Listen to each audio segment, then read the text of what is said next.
ফুলকি শাশুড়িকে জড়াতে নেই, প্রণাম করতে হয়।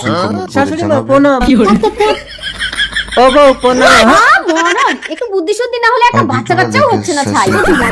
শাশুড়ি মা বাচ্চা কি করে হয়? ওটা তোমার মায়ের কাছ থেকেই শুনে নিও। ঘরে আই ফুলকি।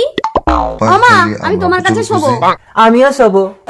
আমার কাছে শুতে হবে না, তুই ওই ঘরে জামাইকে নিয়ে ট্রেনিং দে। কিন্তু মা মশারি তো একটা। মশারি কি জিনিস সে জানেই না। আমাদের মশারি লাগবে না। মশারি? আমি শুয়ে পড়লাম, তুমি মশা দাঁড়াও। এই বসা, যা যা মার খাবি। তবে রে আমার বউর গায়ে বসা। এই তোমাকে মশা দাঁড়াতে হবে না, যাও বাইরে যাও। তবে আমি শাশুড়ি মার কাছে শুতে যাচ্ছি। এটা আবার কি ঘর? নেট দিয়ে? শাশুড়ি মা এই ঘরের মধ্যে ঢুকেছে কেন? ঢুকবো কোথা দিয়ে? দরজা কোথায়? ভোলার সঙ্গে চালাকে শাশুড়ি মা উপর দিয়ে তোমার ঘরের চাল ভেঙে ঢুকবে। জিও ভোলা। ফুলকি ভূত ভূত। হবে না গো। কেন? কারণ আমি একজন হিজড়া। তাহলে তুমি এভাবে আমার জীবনটা নষ্ট করলে কেন? আমি তোমাদের সমাজে থাকতে চাই, আর আমার সাথীরা জানতে পারলে আমাকে নিয়ে চলে যাবে, আর বাড়ি বাড়ি কি ছেলে নাচাতে হবে। বাড়িতে কে আছে বেরিয়ে আয়, আমরা খবর পেয়েছি আমাদের সাথী আশাকে বাড়ির মধ্যে বিয়ে করে এনেছে, ভালো ভালো আমাদের হাতে তুলে দে বলছে। হ্যাঁ, তো আমার পায়ে পড়ে তুমি আমাকে ওদের হাতে তুলে দিও না গো। আমার লাল বাটা বিলে বুগাছে ধরেছে। এই মধ্যে শুবি আয়।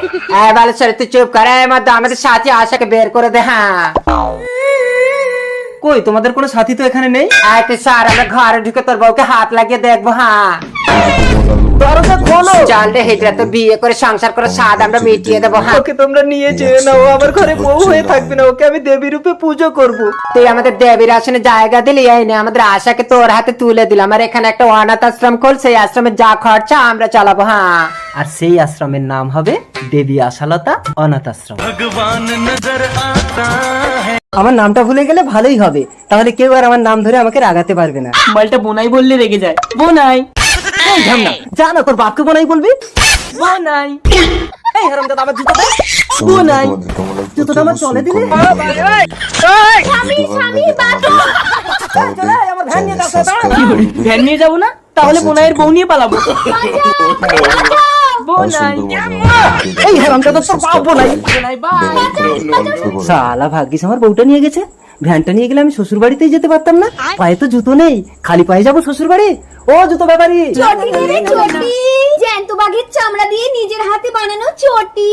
ও বাঘিনী কত করে তোমার চটি? 50 টাকা জোড়া। একটা একটা 50 টাকা? হ্যাঁ। তাহলে দুটোর দাম কত? একটা একটা 50 টাকা হলে দুটোর দাম 50 দুগুণে 40 টাকা। 40 টাকা? আমার কাছে তো মাত্র 150 টাকা আছে, হবে? হবে না, পকেটে টাকা নেই, উনি জুতো কিনবেন। এই তুমি কাজলের বাড়ি গিয়ে উল্টো পাল্টা বলে এসেছো? বেশ করেছি, ও তোমাকে ওষুধ করে বশ করবে কেন? কাজলকে সহ্য না করতে বলে বেরিয়ে যাও বাড়ি থেকে। দেখে আমার সহ্যই হয় না, আমি কাজলের কাছেই চলে যাবো। মা তুমি কাঁদছো কেন? কি হয়েছে? কি ওই মহিলার জন্য বাবা তোমার গায়ে হাত দিয়েছে? ওকে আজ আমি শেষ করে ফেলবো। যাস না প্রতীক। এই কাজল বেরিয়ে আয়। মুখ সামলে কথা বলো প্রতীক, আমি তোমার বাবার রক্ষিতা। রক্ষিতা, তোকে আজকে আমি শেষ করে ফেলবো। তোর জন্য আমার মায়ের চোখে জল। প্রতীক দাঁড়া, ছেলেটার কথা শোন, আমি তোর বাবা।